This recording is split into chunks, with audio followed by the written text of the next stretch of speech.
CBSE कक्षा 12th के परीक्षा परिणामों के बाद छात्रों और अभिभावकों के बीच बढ़ी चिंताओं और असमंजस्य की स्थिति के मद्देनजर शिक्षा मंत्रालय ने एक बड़ा कदम उठाया है। इसने स्पष्ट किया है कि नई digital on screen marking OSM प्रणाली पूरी तरह सुरक्षित है, पारदर्शी है और अंतर्राष्ट्रीय मानकों के अनुरूप है। Central board of secondary education CBSE ने भी नई मूल्यांकन पद्धति को लेकर फैली घबराहट पर अपनी चुप्पी तोड़ते हुए स्पष्ट किया है कि छात्रों का हित और मानसिक सुकून उसके लिए सर्वोपरि है। इसने कहा कि OSM को छात्रों की सहूलियत और निष्पक्षता के लिए ही लागू किया गया है। अनुभवी शिक्षकों द्वारा तैयार की गई इस व्यवस्था से मूल्यांकन में एकरूपता और पारदर्शिता आती है। एक प्रेस कॉन्फ्रेंस को संबोधित करते हुए स्कूल शिक्षा सचिव श्री संजय कुमार जी ने बताया कि इस बार कुल 98 लाख आंसर शीट्स को स्कैन किया गया। उन्होंने कहा कि डिजिटल मार्किंग की वजह से पास प्रतिशत में गिरावट आने की आकांक्षाएं निराधार हैं।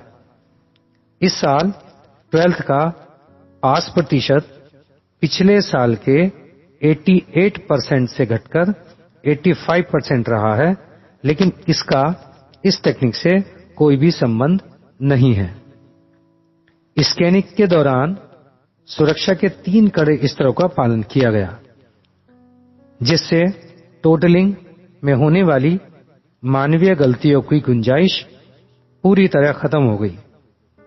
शिक्षा सचिव ने बताया कि कुछ उत्तर पुस्तिकाओं में छात्रों द्वारा बहुत हल्की स्याही, बहुत लाइट पेन का प्रयोग किया गया था, जिससे बार-बार स्कैन करने के बाद भी वे पढ़ने योग्य नहीं थीं।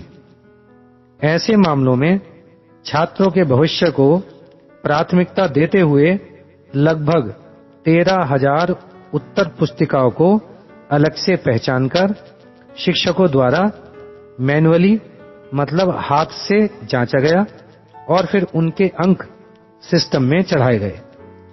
छात्रों के तनाव को कम करने के लिए मंत्रालय ने रीचेकिंग की फीस बहुत कम कर दी है।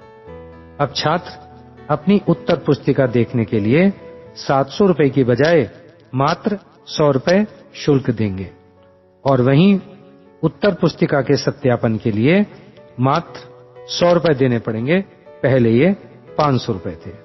असंतुष्ट छात्र अपनी मूल्यांकित उत्तर पुस्तिकाओं की कॉपी प्राप्त करने के लिए 19 मई से 22 मई तक आवेदन कर सकते हैं और अपनी कॉपियों को खुद देखकर कमियों को चिन्हित कर सकते हैं।